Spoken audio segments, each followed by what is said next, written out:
नमस्कार, म कृष्ण प्रसाद कोइराला उपस्थित भएको छु अजा एकादशीको व्रतकथा महात्म्य र एकादशीका विधि विधानका बारेमा चर्चा गर्न। यो अजा एकादशी सधैँ भदौ महिनामा पर्दछ, कृष्ण पक्षको एकादशी हो। तर यसपटक श्रावण महिनाको 31 गते परेको छ अजा एकादशी। श्रावण महिनाको 31 गते शनिबारका दिन परेको छ। 13 घडी 26 पला छ। यसको अर्थ हुन्छ बिहान 11:01 एकादशीको निवृत्ति हुन्छ, अर्थात् समापन हुन्छ। त्यसैले संसारभरि सामान्यतया एकादशीको व्रत साउन 31 गते नै लिनुपर्दछ। 15 अगस्टका दिन नै लिनुपर्दछ, शनिबारकै दिन लिनुपर्दछ र सबैका लागि यो ग्राह्य व्रत छ। यसमा विद्धा र शुद्धको कुरो आउँदैन, अर्थात् वैष्णवानाम र स्मार्तानाम भन्ने यो एकादशीमा छुट्टिँदैन।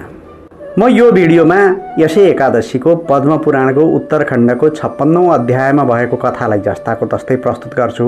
त्यसभन्दा बाहेक एकादशीमा केही यस्ता नियमहरू हुन्छन्, तपाईले व्रत नलिए पनि ती एकादशीका नियमहरूको सामान्य पालना गर्नुभयो भने पनि तपाईले आफ्नो भाग्यलाई बदल्न सक्नुहुन्छ। ती नियमहरूका बारेमा बताउँदैछु। धैर्य गरेर यो भिडियो पुरै हेर्नुहोला।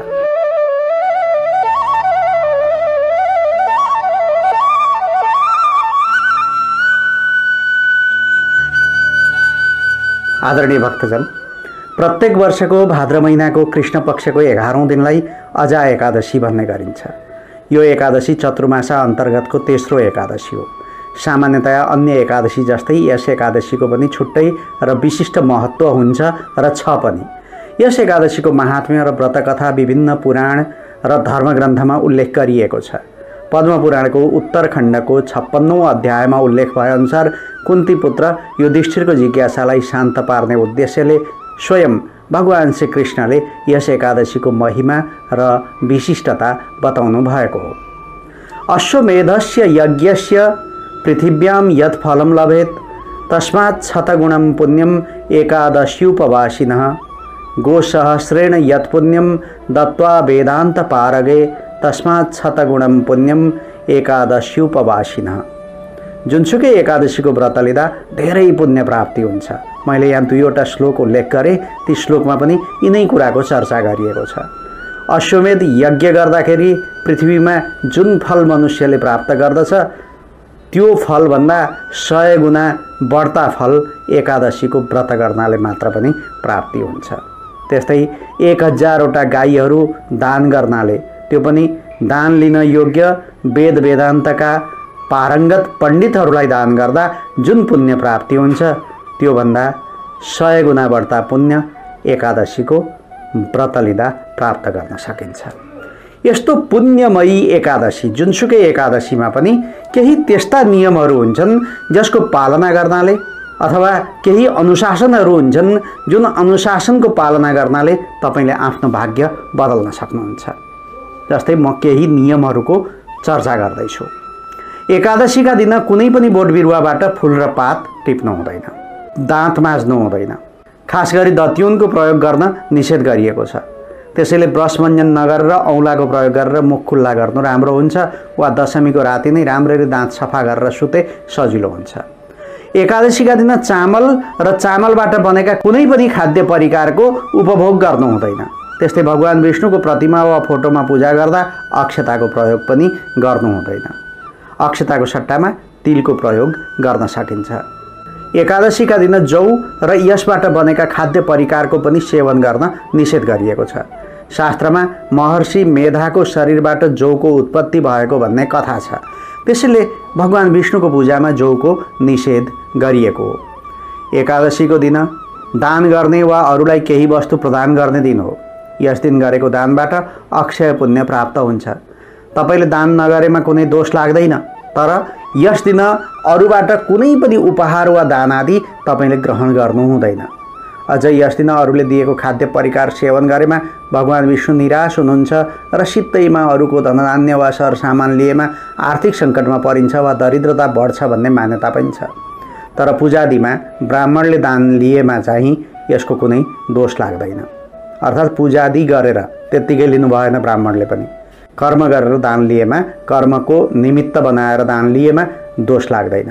एकादशीमा जाँड रक्सी माछा मासु लसुन प्याज मुसुरोको दाल आदि तामसी पदार्थको सेवन गर्नु हुँदैन। एकादशीका दिन व्रतालुले गाजर, सलगम, काउली, पालक, पानी वा दहमा फल्ने सागसब्जीको सेवन गर्नु हुँदैन। एकादशीका दिन भगवान विष्णुलाई पानको पात चढाउने प्रचलन छ, तर यस दिन पान तमाखुको सेवन गर्न समेत निषेध गरिएको छ। एकादशी परेको एक दिन अघि नै घर बढार कुडार गरेर सफा बनाउनु राम्रो हुन्छ, किनकि एकादशीका दिन घर बढार कुडार गर्न पनि निषेध गरिएको छ। नबढार्नु भन्नुको अर्थ घरमा कुचो लगाउँदा सूक्ष्म जीवजन्तुको मृत्यु नहोस् वा तिनले समेत दुःख नपाउन् भन्ने हो। यस अतिरिक्त यस दिन घरको कसिङ्गर बाहिर फ्यालेमा घरको सह पनि बढारिएर जाने गर्दछ। त्यसैले बाध्यतावश यस दिन कसिङ्गर लगाउनु पर्यो भने कसिङ्गर घरभित्रै कुनै ठाउँमा व्यवस्थित गरी राखेर भोलिपल्ट मात्र मिल्काउनु पर्दछ भन्ने पनि चलन छ। एकादशीका दिन दारी, कपाल, नङ आदि काट्नु हुँदैन। एकादशी तिथिका दिन सायंकालमा तुलसीको मठमा गाईको घिउमा बर्तन प्रयोग गरी दियो बालिदिनु पर्दछ। त्यसपछि ओम नमो भगवते वासुदेवाय यस मन्त्रको जाप गर्दै तुलसाको मठको 11 पटक परिक्रमा गरेमा घरमा पारिवारिक कलहको अन्त्य हुनुका साथै सुख समृद्धि र शान्तिको वातावरण कायम हुन्छ भन्ने मान्यता पनि छ। एकादशीका दिन भगवान विष्णुको पूजा गर्दा पहेँलो रङको प्रयोग हुने वस्तु, पदार्थ र नैवेद्यको प्रयोग गर्नु राम्रो हुन्छ। त्यसैले पीताम्बर, पहेँलो फुल, केसरीको चन्दन आदिको प्रयोग गरिएको हो। यसरी पहेँलो वस्तुको प्रयोग गरेमा भक्तका प्रत्येक मनोकामनाहरू पूर्ण हुने गर्दछन्। एकादशीका दिन भगवान विष्णुलाई प्रदान गरिने नैवेद्य खाद्य सामग्रीमा तुलसी पत्र राखेर मात्र चढाउनु पर्दछ। एकादशीका दिन पिपल र बरको बोटको पूजा गरी धूपपाती गरिदिएमा ऋणबाट मुक्त भइन्छ। एकादशीका दिन कुनै सौभाग्यवती ब्राह्मणलाई घरमा ल्याएर फलाहार गराउने र तिनलाई सौभाग्यका सामग्रीहरू दान गरेमा कुमारी कन्याले मनले चाहेको वर प्राप्त गर्दछिन्। साथै गृहिणीले सुमधुर दाम्पत्य जीवन भोग गर्न पाउँछिन्। त्यस्तै विधवाका मृतपतिले उत्तम गति प्राप्त गर्दछन्। एकादशीका दिन भगवान विष्णुका साथमा माता लक्ष्मीको समेत पूजा गरेमा धनधान्य र सुख समृद्धिको कमी हुँदैन। एकादशीका दिन प्रातः स्नानपछि केसरी मिश्रित दुधले भगवान विष्णुको प्रतिमामा पूजा गरिदिएमा बुद्धि बढ्दछ, परीक्षा र प्रतियोगितामा सफल भइन्छ। एकादशीका दिन गीता, भागवत आदि ग्रन्थहरूको पाठ गरे गराएमा मृत पितृहरूले उत्तम गति प्राप्त गर्दछन्। हेर्नुहोस् त, एकादशीका दिन नपाइने कुरा कुनै पनि छैन। मैले यहाँ केही उदाहरणहरू प्रस्तुत गरेँ, नियमहरू प्रस्तुत गरेँ, जुन नियमलाई तपाईँले सजिलै जहाँ बसे पनि पालना गर्न सक्नुहुन्छ। त्यसैले तपाईँले पनि यी नियमहरूलाई पालना गर्नुभयो भने तपाईँको घरमा सुख सुविधा, समृद्धि, शान्ति र मरणोपरान्त वैकुण्ठ गति प्राप्ति हुन्छ। अब म यसपटकको एकादशीको व्रतकथा उल्लेख गर्दैछु। सर्वप्रथम महाराज युधिष्ठिर भगवान श्रीकृष्ण समक्ष आफ्ना जिज्ञासा प्रस्तुत गर्नुहुन्छ। युधिष्ठिर उवाच, भाद्रस्य कृष्णपक्षे तु किं नाम एकादशी भवेत्, एतदिच्छाम्यहं श्रोतुं कथयस्व जनार्दन। यसको अर्थ हुन्छ, हे जनार्दन, हे प्रभु, भाद्र महिनाको कृष्ण पक्षमा पर्ने एकादशीको नाम के हो, यसको के विशेषता छ, म सुन्न चाहन्छु। युधिष्ठिरको यस प्रश्नको जवाफमा भगवान मधुसूदन श्रीकृष्णबाट आज्ञा भयो। श्रीकृष्ण उवाच, शृणुष्वैकमना राजन् कथयिष्यामि विस्तरात्, अजेति नामतः प्रोक्ता सर्वपापप्रणाशिनी, पूजयित्वा ऋषिकेशं व्रतमस्यां करोति यः, पापानि तस्य नश्यन्ति व्रतस्य श्रवणादपि, नातः परतरा राजन् लोकद्वयहिताय वै, सत्यमुक्तं मया हेतन्ना सत्यं मम भाषितम्। भगवान भन्नुहुन्छ, भाद्र महिनाको कृष्ण पक्षको एकादशीको नाम अजा हो। यस एकादशीको विधि विधान र नियमलाई पूर्ण रूपले पालना गरी व्रत लिनाले सबै किसिमका समस्त पाप राशि नष्ट हुन्छन्। यस एकादशीका दिन अन्य एकादशी सरह व्रतको नियम र विधिलाई पालना गरी भगवान श्रीहरिको ऋषिकेश स्वरूपको पूजा आराधना गर्नुपर्दछ। स्कन्द पुराणमा उल्लेख भएअनुसार भगवान विष्णुले दैत्य र राक्षसहरूको वित्तण्डा र पीडाबाट सुरक्षित स्थानको रचना गरी उक्त स्थानमा आफ्नो दैवी शक्तिसहित आफू स्वयं उपस्थित भई यज्ञ यागादि र धार्मिक कृत्य निर्वाध ढङ्गले सुसञ्चालन गर्न ऋषिहरूलाई प्रदान गरेको भूमि ऋषिकेश हो र भगवानले ऋषिकेश स्वरूपमा उपस्थिति जनाई यज्ञ पुरुषको भूमिका निर्वाह गर्नुहुन्छ। यसरी जसले यस दिन भगवान ऋषिकेशको पूजा आजा गरी व्रत गर्दछ, उसले आजीवन सांसारिक भौतिक जीवनको उपभोग गरी मरणोपरान्त वैकुण्ठ लोक प्राप्त गर्दछ र सायुज्य मुक्ति प्राप्त गर्दछ। यसरी अजा एकादशीको वैशिष्ट्यको उल्लेख गरेपछि बालमुकुन्द भगवान श्रीकृष्ण बताउनुहुन्छ, हरिश्चन्द्र इति ख्यातो बभूव नृपति पुरा चक्रवर्ती सत्यसन्ध समस्तायाः भुवः पति कस्यापि कर्मणः प्राप्तौ राज्यभ्रष्टो बभूवश विकृतौ वनिता पुत्रौ सचकारात्मविक्रयम् पुल्कसस्य सदा सत्वं गतो राजा स पुण्यकृत सत्यमालम्ब्य राजेन्द्र मृतचैलापहारक। प्राचीन कालमा हरिश्चन्द्र नाम गरेका एकजना चक्रवर्ती राजा राज्य गर्दथे। उनले कुनै कर्मका वशीभूत भएर आफ्नो सम्पूर्ण राज्य एवं धन त्याग्नु परेको थियो। त्यसपछि आजीविकाका लागि उनले असाध्यै दुःख र विपत्तिहरूको सामना गर्नु परेको थियो। यतिसम्म कि हरिश्चन्द्रले आफ्ना पत्नी पुत्र लगायत स्वयं आफूलाई समेत बेच्नु परेको थियो।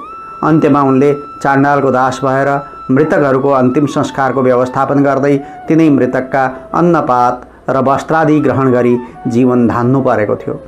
तर जस्तोसुकै अप्ठ्यारो परिस्थिति र विपत्ति आइलागे पनि उनी सत्यबाट विचलित भएका थिएनन्, सत्यव्रत थिए। सो भवन नृपति श्रेष्ठो न सत्याचलितस्तथा एवं च तस्य नृपतेर्बहवो वत्सरा गतः ततश्चिन्ता परो राजा स बभूवाति दुःखित किं करोमि क्व गच्छामि निष्कृतिर्मे कथं भवेत्। यसरी नियम, कर्तव्य, निष्ठा र सदाचारको पालना गर्दा गर्दै पनि दुःख र कष्टको पराकाष्ठामा पुगेका बेला राजा चिन्तामग्न भई मनमा कुरा खेलाउँदै सोच्दथे, मैले मेरा यी विपत्ति र दुःख निवारणका लागि के गरौँ, कहाँ जाउँ आदि। राजाले लामो समयसम्म विपत्ति र अनिष्टको सामना गर्नु पर्यो। यसरी कष्टमय जीवन धानेर बसिरहेका बेला उनको ऋषि गौतमसँग भेट भयो। उनले गौतम ऋषिलाई यथोपचार अभिवादन गरी आफ्ना कष्ट र वेदनाले भरिएको जीवनगाथा सुनाए। कृताञ्जलिपुटो भूत्वा गौतमस्याग्रतस्थितः कथयामास वृत्तान्तमात्मनो दुःखसंयुतं श्रुत्वा नृपतिवाक्यानि गौतमो विस्मयान्वितः उपदेशं नृपतये व्रतस्यास्य ददौ मुनि मासी भाद्रपदे राजन् कृष्णपक्षेति शोभना एकादशी समायाता अजानामेति पुण्यदा अस्या कुरु व्रतं राजन् पापस्यान्तो भविष्यति तव भाग्यवशादेशा सप्तमेन्नी समागतः। राजाको दयनीय जीवन कथा सुनेर ऋषि गौतमलाई दया पलायो। राजा र राजपरिवारको यस्तो बिजोग र वेदनापूर्ण जीवनयापनबाट कसरी मुक्ति दिलाउने भन्ने विषयमा ऋषिले निकै बेर चिन्तन गरेर राजालाई उपाय सुझाउँदै भन्न थाले, हे राजन, तिम्रो भाग्यले आजको 7 दिनपछि भाद्र महिनाको कृष्ण पक्षको एकादशीको आगमन हुनेछ। उक्त एकादशीको नाम अजा एकादशी हो। त्यस दिन विधिपूर्वक व्रत लियौ भने तिम्रा समस्त दुःख र कष्टको नाश हुनेछ। मुनिवाक्यं नृपः श्रुत्वा चकार व्रतमोत्तमम् कृते तस्मिन् व्रते राज्ञ पापस्यान्तो भवत्क्षणात्। राजाले ऋषिको भनाइलाई शिरोपर गरी अजा एकादशी आएपछि विधिपूर्वक व्रत बसी जागरण गरे। त्यस व्रतको प्रभावले राजाका जन्मजन्मान्तरदेखि सञ्चित रहेका पाप राशिको नाश भयो। उनले गुमाएका पत्नी र पुत्रलाई पुनः प्राप्त गरे। धन, वैभव र सम्पत्तिको पुनरागमन भयो। गुमेको राज्य र सुख सम्पदा पनि पुनः प्राप्त गरे। आजीवन विभिन्न भौतिक सुख सुविधा, नाम, दाम र प्रतिष्ठा कमाई, विभिन्न धार्मिक र सांस्कृतिक यज्ञ यागादि र व्रत उत्सवको आयोजना गरी मरणोपरान्त वैकुण्ठ धाम जाने सुअवसर प्राप्त गरे। भगवान श्रीकृष्ण युधिष्ठिरलाई सम्बोधन गर्दै भन्नुहुन्छ, स्वर्गम लेभे हरिश्चन्द्र सपुर सपरिच्छद यदृग्विधं व्रतं राजन् ये कुर्वन्ति च मानवः सर्वपाप विनिर्मुक्ताः त्रिदिवं यान्ति ते नृपः पठनात् श्रवणाद्वापि अश्वमेध फलं लभेत्। हे राजन, यो सम्पूर्ण चमत्कार अजा एकादशीको प्रभावबाट नै भएको हो।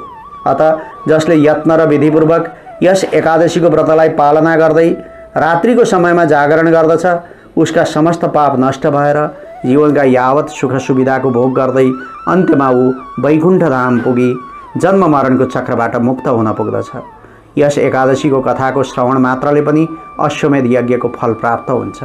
जय श्रीमन्नारायण। श्रीकृष्ण अर्पणमस्तु। आदरणीय भक्तजन, अहिले हामी अजा एकादशीको व्रत कथा र महात्म्य सुन्दै थियौँ।